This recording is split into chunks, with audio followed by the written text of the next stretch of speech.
You a dangerous girl. Those eyes looking up at me. Wanna be my favorite girl.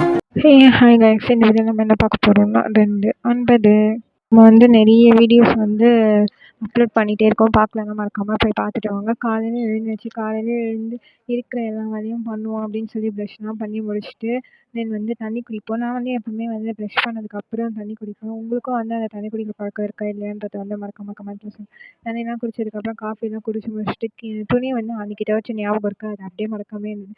சரி, okay, அது எல்லாத்தையும் அடுக்கி ஒழுங்காக வைப்போம் அப்படின்னு சொல்லிட்டு எல்லாத்தையும் மடக்க ஆரம்பிச்சேன்.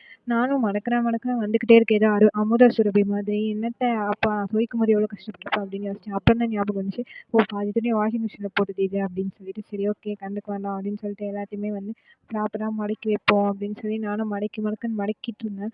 சின்னதாக இருக்க துணிலாம் கைக்குள்ளே அடங்கி அழகாக மடங்கிது. எங்கள் அண்ணன் ட்ரெஸ்லாம் ஹேண்ட்லாம் ஃபுல் ஹேண்டாக இருக்குது, அது ஏதோ ஒரு கொடூரமாக மடக்க முடியாமல் மடக்கிட்டு இருந்தேன். தென் ஒரு வழியாக இதெல்லாம் மடக்கி முடிச்சுட்டு அடுத்து நம்ம அடுத்தடுத்து வேலையை செய்யணும் அப்படின்றது நான் ரொம்ப உறுதியாக இருந்தேன்.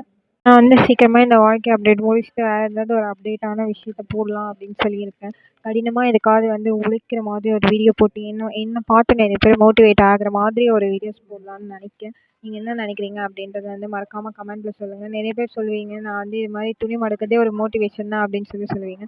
அதெல்லாம் நம்ம ஃபன்னுக்கு சொல்லிக்கலாம். பட் நான் இப்போ சீரியஸாக இருக்கேன் அப்படின்னு நானே சொல்லிக்கிறேன். நீங்களும் நம்புங்க, ஓகேவா? ஒரு வழியாக எல்லா துணியும் மடின்னு மடிச்சுக்கிட்டு எல்லாமே ப்ராப்பராக எங்கே வைக்கிறோமோ அது எல்லாமே மடக்கி முடிச்சு எல்லாமே பக்காவாக பண்ணி இருக்க சேரெல்லாம் கிளியர் பண்ணி விட்டாச்சு. ஆல்ரெடி சேரில் ஃபுல்லாக அடிக்கடிக்கு உட்கார முடியாமல் இருந்துச்சு. ஒரு வழியாக கிளியர்லாம் பண்ணி முடிச்சாச்சு. சேரெல்லாம் கிளியர் பண்ணி முடிச்சதுக்கப்புறம் சரி, ஓகே, ஒரு காப்பியை போடுவோம் அப்படின்னு சொல்லி காப்பியெல்லாம் போட்டதுக்கு அப்புறம் தான் ஞாபகம் வருது, ஐயோ, காப்பி மட்டும் போட்டுக்கிட்டே இருந்தால் போதுமா, நம்ம டிஃபனுன்னு ஒன்று பண்ணாமல் இருக்கோம் இன்னும் அப்படின்றது என்னோட நினைவுக்கு தட்டுச்சு. ஓ, நம்ம சாப்பிட்டு கிளம்பணுமே அப்படின்னு சொல்லிட்டு நானும் இந்த சேமியாவை பொடிக்கிறேன்ற பேரில் குத்துன்னு குத்திக்கிட்டு இருந்தேன். ஆனாலும் அது உடையாமல் ஏதோ பண்ணிக்கிட்டு இருந்தது.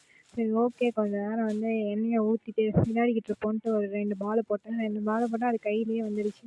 அப்புறம் ஒரு மியூசிக்கையும் தட்டுன்னு தட்டிக்கிட்டு இருந்தேன். தட்டி முடிச்சுட்டு ஒரு வழியாக எண்ணெய் அப்படியே புகையில நானே தீந்துருவேன் போல் அந்தளவுக்கு புகை வர ஆரம்பிச்சிச்சு. அப்படி என்னடா புகை வருது அப்படின்னு சொல்லி பார்த்தா ஸ்டவ் ரொம்ப ஆனில் இருக்குது. சரி, ஓகே, அதை ப்ராப்பராக கொஞ்சம் ஆஃப் பண்ணி முடிச்சுட்டு செஞ்ச சேமியாவை உட்கொண்டு பார்ப்போம் அப்படின்னு சொல்லி பார்த்தா ரொம்ப கேவலத்தின் உச்சகட்டமாக இருந்தது. ஏன்னா தண்ணி அதிகமாக ஊற்றி அதை எதையோ பண்ணி வச்சுட்ருக்கு. சேமியா நல்லா தான் செய்வேன், பட் இன்றைக்கி என்ன பண்ணி வச்சுருக்கேன்னு எனக்கே தெரியல. சரி, ஓகே, ஏதோ சாப்பிட்ற பொருளெலாம் நம்ம வேஸ்ட் பண்ணக்கூடாது அப்படின்னு சொல்லிட்டு, அதுவும் நான் அப்போல்லாம் இல்லை, நான் செஞ்சேன், அதனால் அதை எதுவும் பண்ண முடியாது. அதனால கம்முன்னு சாப்பிட்டு ஓடிட்டு அடுத்தது என்ன பண்ணுவோம் அப்படின்னு சொல்லி பார்த்தீங்கன்னா, அப்படி இப்படின்னு அடிச்சு பிடிச்சி ஒரு பேருந்தை பிடிச்சி நம்ம செல்வோம் அப்படின்னு சொல்லி முடிவெடுத்தேன்.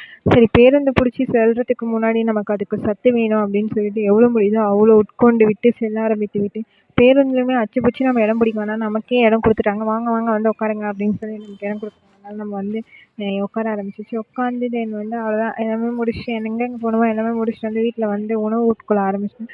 இன்னொரு பெரிய விஷயம் என்னன்னா, நம்ம வீடியோ எடுக்கும்போது ஒரு 4 பேர் நம்மளே பார்த்துக்கிட்டு இருக்காங்க. எனக்கு சிரிப்பு தான் வருது உண்மையாகவே, ரோட்லலாம் வீடியோ எடுக்கிறது.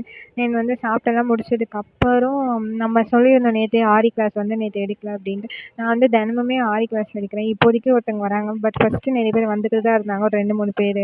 நான் ஆரி கிளாஸில் ஜாயின் பண்ணோம், மறக்காமல் கமெண்ட்டில் சொல்லுங்கள். ஓகே காய்ஸ், இதோட இந்த வீடியோ முடிஞ்சிடுச்சு. பாய் பாய், நம்ம நெக்ஸ்ட் வீடியோவில் மீட் பண்ணுவோம். லைக், கமெண்ட், ஷேர் எல்லாமே பண்ணுங்கள், பிடிச்சிருந்தா பாய் பாய்.